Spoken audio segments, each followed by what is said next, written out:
A shadow eclipsed the sun, swallowing continents in fear.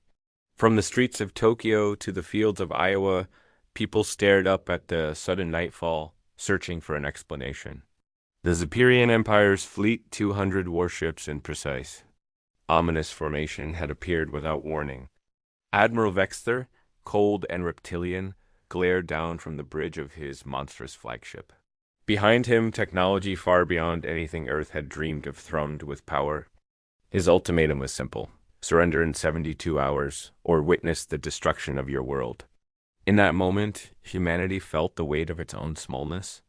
But what the Empire didn't know was that beneath Europa's ancient ice, a secret was waking, one that would make the galaxy remember Earth's name forever.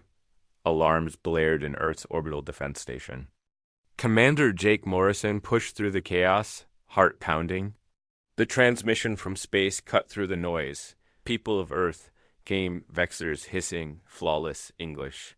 You have 72 hours to surrender. Resist and your planet will be reduced to cinders. Your leaders will become guests of the Empire, your people, new subjects. The transmission ended, leaving only the hum of frightened voices. Within an hour, President Morrison, Jake's namesake, but twice his age and calm as stone, convened his cabinet deep beneath Washington. Defense Secretary Lisa Carter laid out the facts. Earth's fleet was laughable compared to what waited overhead. 30 frigates, 12 cruisers, barely enough to defend the moon, let alone the planet. Allies? All had gone silent or were under Empire control. General Sullivan shook his head. We'd last an hour at best. What about secret assets? Carter pressed. There's got to be anything left. Admiral Sam Hayes shared a look with Sullivan. For the first time, hope flickered. There's one project? Hayes said quietly. But it's so classified only 5 people on Earth know. Mr. President, you have to authorize us to proceed. Morrison's gaze was steel. If there's hope, give it to me. Hayes produced a file-thick, stamped, top secret. He flicked through images. A crashed alien probe on a Saturnian moon. Blueprints written in impossible script. Photos of gleaming machinery in underground cavern. 15 years ago, we found alien tech, Hayes explained. It took a decade to understand. 12 years ago, we started building under Europa's ice, where no one could see. We call it the Titan. On the screen, a ship filled the display.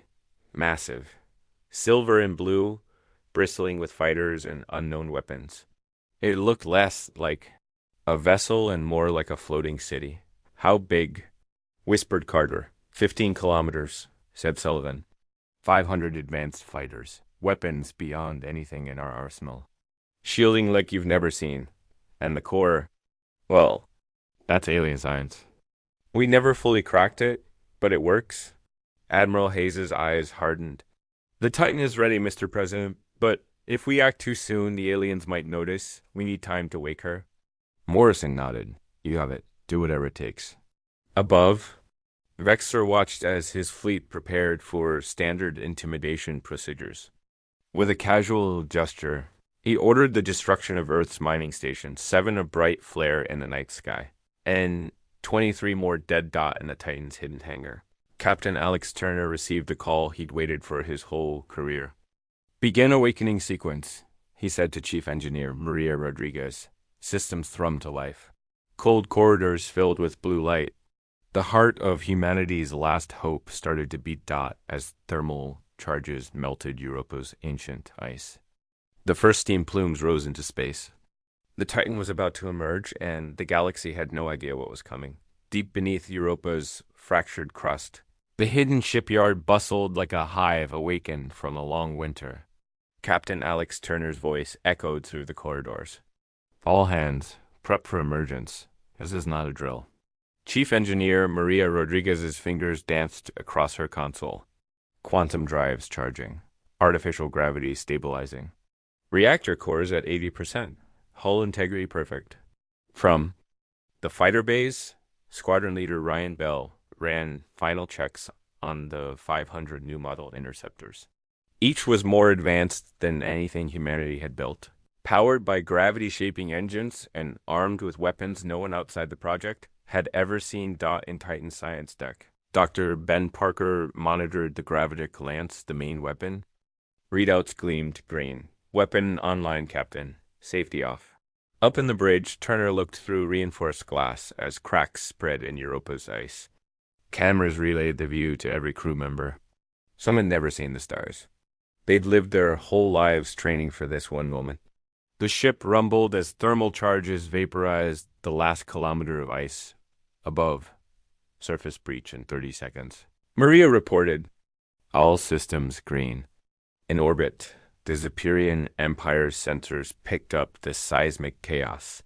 Commander Zachlin, second to Vexter, frowned at the readings. Sir, energy surges from Jupiter's moon Europa. Vexter scoffed. Probably. Mining. Ignore it. Down below, the Titan's hull finally broke through. Ice exploded into space. Steam plumes swirled. The supercarrier's full size was revealed, a leviathan with silver-blue hull. Armored in unknown materials, its hangars opening like the petals of some ancient metal. Turner's voice boomed through the ship. Titan crew, this is our moment. Humanity stands on the edge. Today, we fight for our home and the galaxy will remember us. Maria wiped a tear, steadying her hands. Engine power at 100%. Launch course for Earth, Turner ordered. All engines, maximum speed. The ship surged forward, blue energy pulsing in its veins. In Titan's fighter bays, pilots strapped in, nerves electric.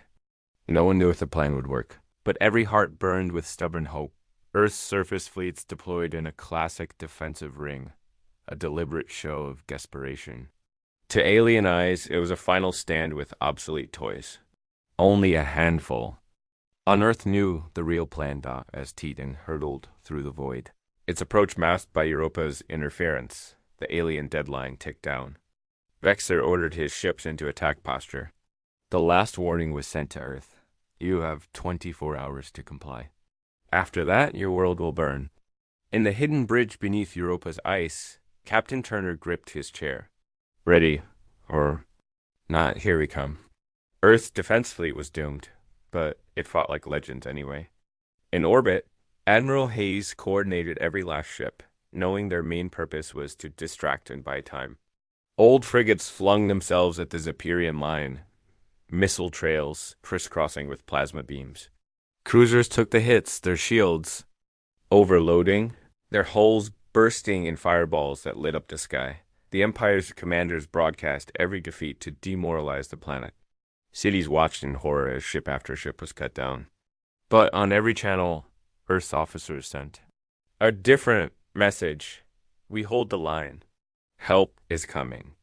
Down in the White House bunker, President Morrison and Secretary Carter gripped each other's hands as the countdown ticked to its final hour. If this fails, we die as humans, Carter whispered.